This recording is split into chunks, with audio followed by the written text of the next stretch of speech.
Good morning. This is Linda Stacy, recording again from the Montserrat station here in Beverly, Massachusetts, as I'm on my way into work.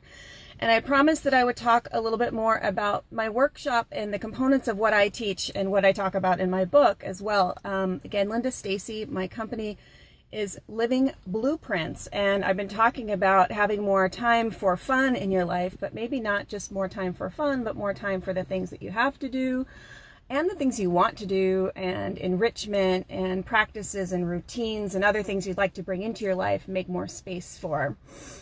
So LivingBluPrints started back when I was struggling to find time for joy at all, for anything good in my life. Things felt really stagnant and crowded, and not enough room for the things like growing, changing, and developing and producing as a person, which is really what's very important to me.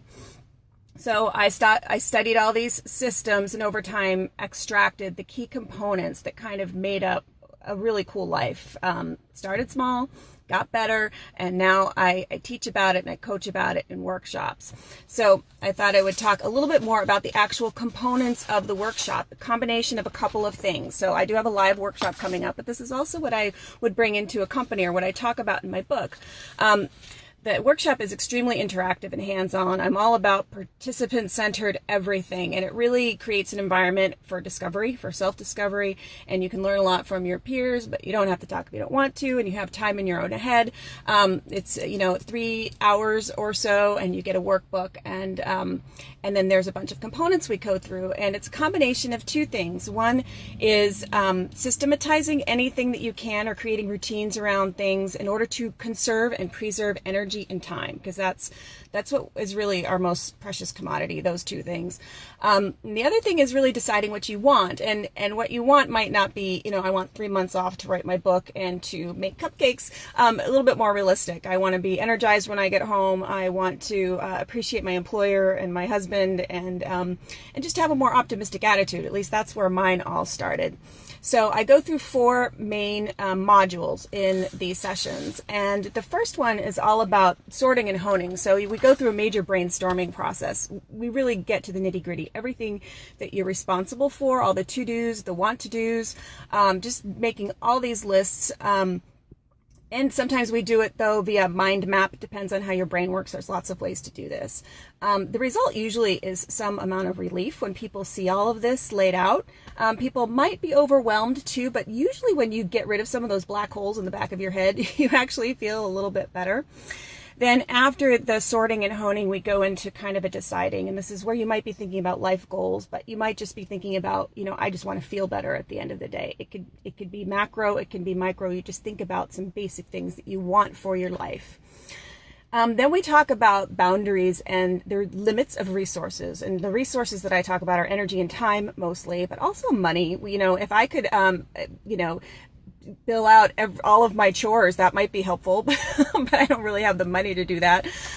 So these things are very limited, and we realize how many hours we spend working. Most of us 55 to 65 hours a week working or getting to work, and then all the time sleeping, 45 to 55 hours per week. There's only 168 hours in the week. There's a limit to how much time we have. And when you really think about the value of time, you get much more deliberate about how you spend it. And about every moment, really. Whether you're totally relaxing or engaging, you're just more thoughtful about it, more mindful about how not to waste it so much. So yes, talking about the limits of our resources can really help us on a day-to-day basis be more thoughtful about how we execute.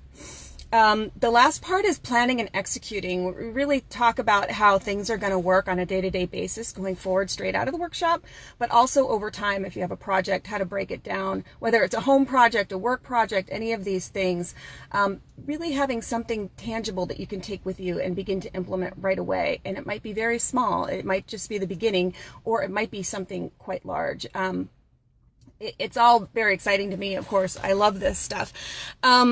Anyway, so that workshop that I'm doing live in the Massachusetts areas in Lexington on September 23rd from 8:45 until noon, and I'm going to post the link again below this video.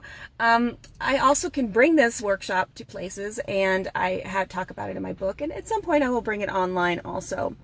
And another way to kind of keep track, and I do a microblog through my LivingBluPrints community page on Facebook. So LivingBluPrints, blue has no E in it.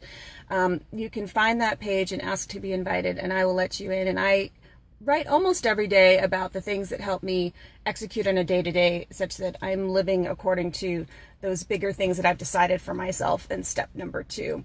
So I invite you to follow me there.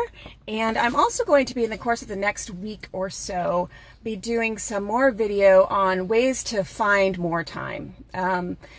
Just little things that you can do or adjust to give you more time for the fun things, for the things you have to do, and for the really cool, engaging parts of life that make us want to be here and be alive. All right, so I hope everyone has an excellent day as you get going, as I get on this train in a few minutes. Have a good one. Bye-bye.